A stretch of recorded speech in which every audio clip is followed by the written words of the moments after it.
আমার গলার অবস্থা খুব খারাপ। আমি দয়া করে অনুরোধ করবো যে আপনারা কথা বলেন না কয়েক মিনিট, আমি বক্তব্য খুব সংক্ষিপ্ত করবো।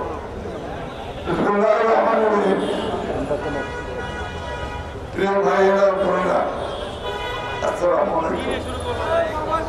আজকের এই অবস্থান কর্মসূচি একেবারে সারা দেশে আজকে জেলা পর্যায়ে, ঢাকায় ওয়ার্ড পর্যায়ে এই সমাবেশ অনুষ্ঠিত হচ্ছে। অবস্থান কর্মসূচি, এই কর্মসূচির মূল দাবি খুনি হাসিনা, যিনি দীর্ঘ 15 বছর ধরে বাংলাদেশের মানুষের অত্যাচার নির্যাতন করেছেন, যিনি রাজনৈতিক মতাবলম্বী ভিন্ন তাদের উপরে অত্যাচার তীব্র চালিয়ে দিয়েছেন। আমাদের বিএনপি প্রায় 800 নেতা কর্মী তাদেরকে কিডন্যাপ করে হারিয়ে গেছে, নিখোঁজ হয়ে গেছে। তার মধ্যে আমাদের এমপি সহ আরো কয়েকজন এমপি নেতা রয়েছে। তারা আমাদের কয়েক হাজার নেতা কর্মীকে গুলি করে হত্যা করেছে এবং রাষ্ট্রযন্ত্রকে ব্যবহার করে, পুলিশকে ব্যবহার করে অমানবিক, বর্ণনা করা যায় না এই ধরনের নির্যাতন করেছে। থানায় নিয়ে গিয়ে হাঁটুতে গুলি করেছে, চিরতরে পঙ্গু করে দিয়েছে, হাতে গুলি করেছে, পায়ে গুলি করেছে, পায়ের মধ্যে বেঁধে লোককে দিয়ে আপনার অত্যাচার করেছে, নির্যাতন। আমার এখানে অনেক ছাত্র, যুবক, বিএনপি নেতা কর্মী আছেন, সেইভাবে সেই অত্যাচার নির্যাতন সহ্য করেছেন। এবং পৃথিবীর কোন দেশে এটা হয়েছে কিনা আমি জানি না, 60 লক্ষ মানুষের বিরুদ্ধে মিথ্যা মামলা দিয়েছে। এখানে এমন একজন মানুষ নাই যাদের বিরুদ্ধে মিথ্যা মামলা নাই। শুধু তাই না, বলতে পারে নির্বাচনের যে তারিখ ঠিক হয়েছিল তার আগে আমাদের 2,500 নেতা কর্মীকে সাজা দিয়েছে, কনভিকশন দিয়েছে। 27,000 মানুষকে 2 দিনে আমাদের সেই অক্টোবরে সেই 28 অক্টোবরের সেই আন্দোলনে তারা 28,000 নেতা কর্মীকে মাত্র 2 দিনে গ্রেপ্তার করে কারাগারে দিয়েছিল, মনে আছে আপনার? আর আপনারা দেখেছেন যে তার আগের বছরে আমাদের রাজপথে দ্রব্যমূল্য বৃদ্ধির আন্দোলনে, প্রতিবাদের আন্দোলনে আমরা 22 জন নেতা কর্মীকে তারা গুলি করে রাস্তায় প্রকাশ্যে হত্যা করেছে। ভুলে গেছেন স্বামীদের কথা, ভুলে গেছেন বোনার স্বামীর কথা, আমরা বলি নাই। নারায়ণগঞ্জের স্বামীর কথা ভুলে গেছেন। এইখানে মকবুলকে হত্যা করেছে গুলি করে, এইখানে বন্ধুগণ, আমরা এগুলো ভুলে যাই নাই। বিএনপি গত 15 বছর 16 বছরে যে মূল্য দিয়েছে গণতন্ত্রকে পুনরুদ্ধার করার জন্য, এটা পৃথিবীর ইতিহাসকে বিরল। আমি ধন্যবাদ জানাতে চাই আমাদের সেই সব নেতা কর্মীকে, যারা গণতন্ত্রের জন্য প্রাণ দিয়েছেন, আত্মত্যাগ করেছেন এবং যারা কষ্ট ভোগ করেছে, নির্যাতন ভোগ করেছেন। আমাদেরও বহু মায়ের বুক খালি হয়েছে, বহু স্বামী হারিয়ে গেছে, তার স্ত্রীর কাছ থেকে সন্তান পিতাকে হারিয়েছে। অবর্ণনীয় কষ্ট, নির্যাতনের মধ্য দিয়ে আমরা সেই সংগ্রাম করে আমি আন্তরিকভাবে ধন্যবাদ, কৃতজ্ঞতা এবং অভিবাদন জানাতে চাই আমাদের ছাত্র সমাজকে, যারা এই শেষের দিকে এই জুলাই বিপ্লব, তাই না, জুলাই অপরাধী মাত্র 1.5 মাসের মধ্যে সমস্ত ছাত্র জনতাকে একখানে করে একটা অভূতপূর্ব বিপ্লব সূচনা করেছে। সেই বিপ্লবে আমাদের নেতা কর্মীরাও সবাই কারাগারে গেছেন। 11,000-এর বেশি নেতা কর্মী কারাগারে গেছে, আমাদের স্থায়ী কমিটির সদস্যরা সহ। বন্ধুগণ, ছাত্র জনতা বিপ্লবে প্রায় 1000 খানেক ছাত্র জনতাকে প্রকাশ্যে গুলি করে মারা হয়েছে। আমি গতকাল গিয়েছিলাম রংপুরে, সে পিলতে যেখানে ছাত্র সাইড ইউনিভার্সিটির ছাত্র ইংরেজি অত্যন্ত গরিব পরিবারের সন্তান,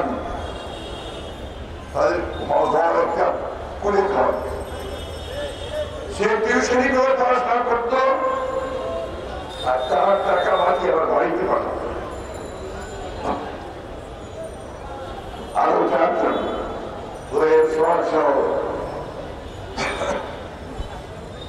আমি ঠাকুর গেছিলাম আমার বাড়িতে, আমার কনস্টিটিউন্সিতে 6 জনকে গুলি করে হত্যা করা হয়েছে, তারাও সবাই ছাত্র। সেই মায়ের বাবাদের যে আকুতি জানা যায়,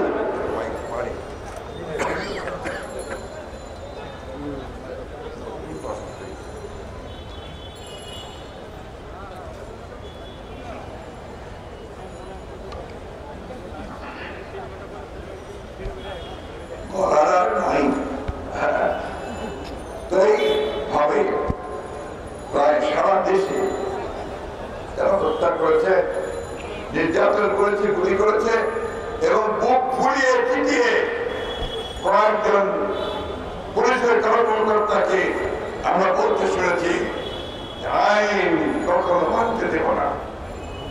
একদিন পরিচিত লোক যে আমার একটা হোটেল করেছিল তার কার্যালয়, তাই না? কে করেছিল? সে ছাত্রদের অভ্যুত্থানকে রুখে দেওয়ার জন্য ঢাকা বিশ্ববিদ্যালয়কে বলল আমি দেখে নেব।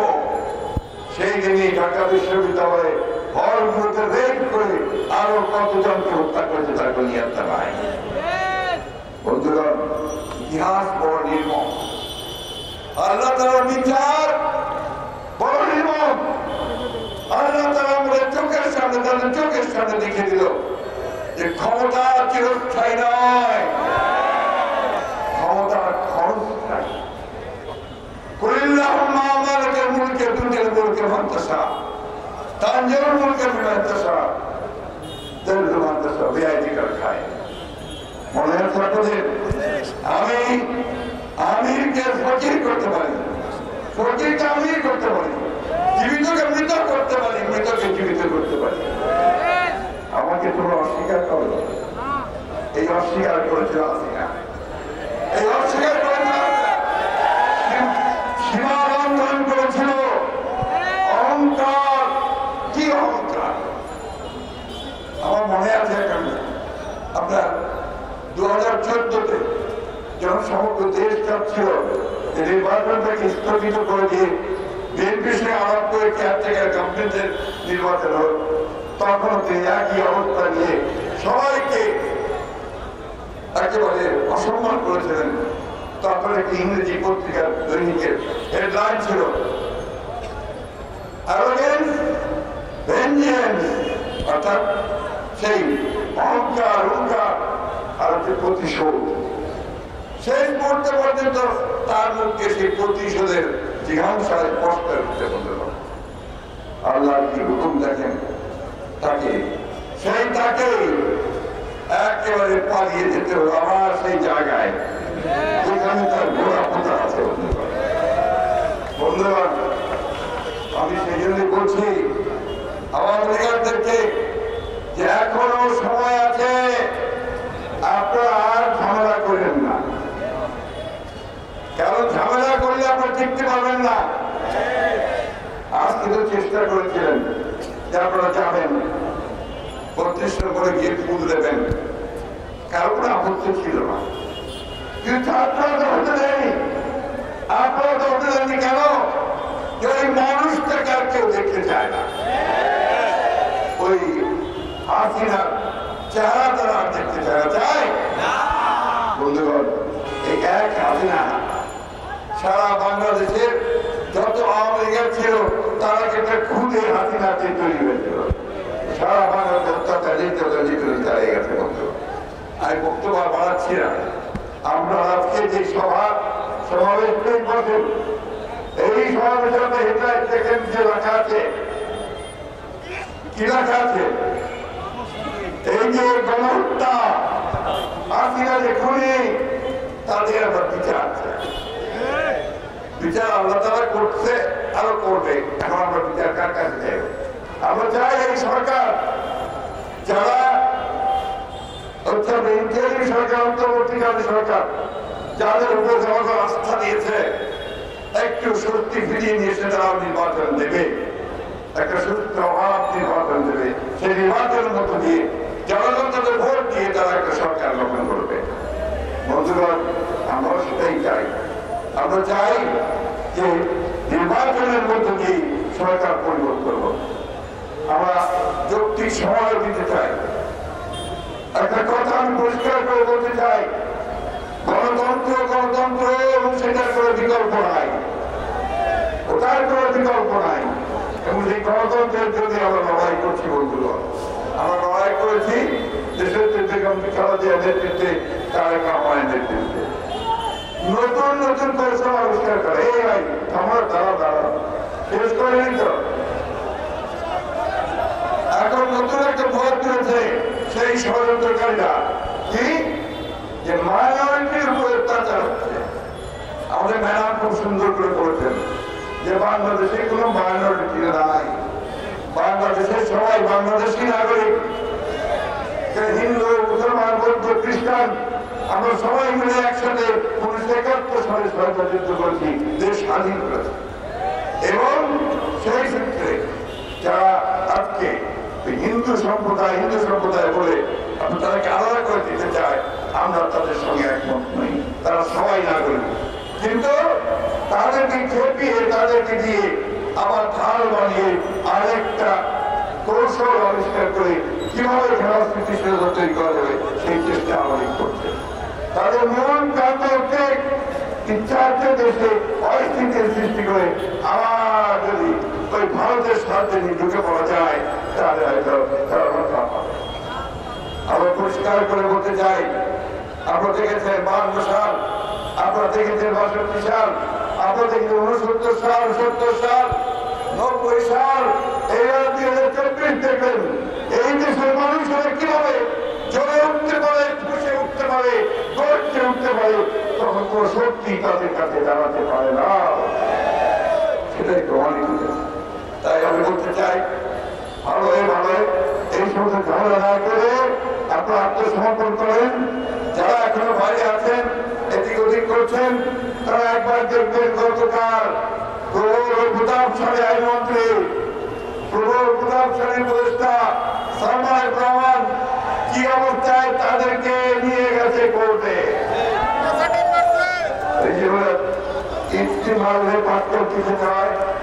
আমাদের নেতা কর্মীদেরকেও ওইভাবে নিয়ে গেছে, আমাদের তাদের কামান সাহেবকে ওইভাবে হেলমেট করে নিয়ে গেছিল। আল্লাহ বন্ধুগণ, এদের বিচার করতে হবে। আজকে এদের বিচার করতে হবে আন্তর্জাতিক মানবাধিকার বিরোধী আইনে, অর্থাৎ এরা ক্রাইম করেছে, অপরাধ করেছে আন্তর্জাতিক আইনের মধ্যে, মানুষের উপর হত্যা করেছে, নির্যাতন করেছে, গণহত্যা চালিয়েছে। আসুন আজকে আমরা এই দাবিকে সত্যার করি। সমস্ত যারা অন্যায়ভাবে অত্যাচার করেছে, নির্যাতন করেছে, টাকা লুণ্ঠন করেছে, পাচার করে দিয়েছে, তাদের বিচার করতে হবে। অনেকটা অনুরোধ আপনাদের বিমান বাংলাদেশ জাতীয়তাবাদী দল, এটা আমাদের শহীদ জিয়ার দল, বেগম খালেদা জিয়ার দল, তারেক রহমানের দল। আমাদের এমন কোন কাজে আমাদের দিকে যেহেতু আঙুল দিতে না পারে যে আমরা খারাপ কাজ করেছি। বন্ধুগণ, সবাই একত্রিত হবেন, ঐক্যবদ্ধ থাকবেন এবং এদের সমস্ত চক্রান্তকে নস্যাৎ করে দিয়ে আমরা বাংলাদেশকে যে স্বাধীন করেছি, আমার সেই স্বাধীনতাকে আমরা সক্ষমতা রাখবো। এই সরকারকে আপনারা সাহায্য করবেন। এটা আমাদের সরকারের, এটা হচ্ছে দুর্বৃত্তায়নের সরকার, আন্দোলনের ফসল আমরা তাদেরকে সেই সহযোগিতা দেব যতক্ষণ পর্যন্ত তারা গণতন্ত্রের পক্ষে থাকে এবং গণতান্ত্রিক ভাবে ক্ষমতা হস্তান্তর করবে। আমি শেষ কথা বলে শেষ করতে চাই, দেশের থেকে খালেদা মুক্ত হয়েছেন, এটা আমাদের তারেক রহমান এখন দেশে ফিরে আসবে, তাকে দেশে ফিরিয়ে আনতে হবে। আমাদের নেতা কর্মীদের বিরুদ্ধে হাজার হাজার ব্যক্তিদের মামলা আছে, সেই মামলা প্রত্যাহার করতে হবে। কোনো মামলা থাকবে না, এই সবাই বন্ধ করবে। শেষ কথা বলে শেষ করি, আসুন আমরা সবাই যেভাবে ঐক্যবদ্ধের সংগ্রাম করে হাসিনাকে তাড়িয়েছি, আজকে ঐক্যবদ্ধের সংগ্রাম করে আমরা এই দেশের সত্যিকার অর্থে একটা গণতান্ত্রিক রাষ্ট্র প্রবর্তন করবো, সমস্ত মানুষের কল্যাণের জন্য আমরা কাজ করবো এবং সংস্কার এনে সুযোগ সুবিধা রয়েছে তা আমরা বিশ্বাস করে দেবো। আমি আবারও ধন্যবাদ জানাতে চাই সরকারকে, তারা কি অনেকগুলো পদক্ষেপ নিয়েছেন, আরো দ্রুততার সাথে পদক্ষেপ নিতে হবে। যে সমস্ত চক্রান্তকারীরা এখনো সরকারের মধ্যে বসে আছে তাদেরকে অবিলম্বে সরকার থেকে বের করে দিতে হবে, সরকারের দায়িত্ব থেকে বের করে দিতে হবে। যারা চিহ্নিত সন্ত্রাসী, যারা কাজ করেছে এই সরকারের পক্ষে, সরকারি কর্মচারী হতেও তাদেরকে অবিলম্বে গ্রেফতার করে বিচারের আওতায় আনতে হবে। আজকে আমাদের একমাত্র লক্ষ্য যে আমরা সমস্ত চক্রান্ত থেকে প্রতিহত করে এই স্বাধীনতা যেটা আমরা অর্জন করেছি তাকে আমরা সুসংহত করবো, ছাত্র জনতার ঐক্যকে আরো সুদৃঢ় করবো।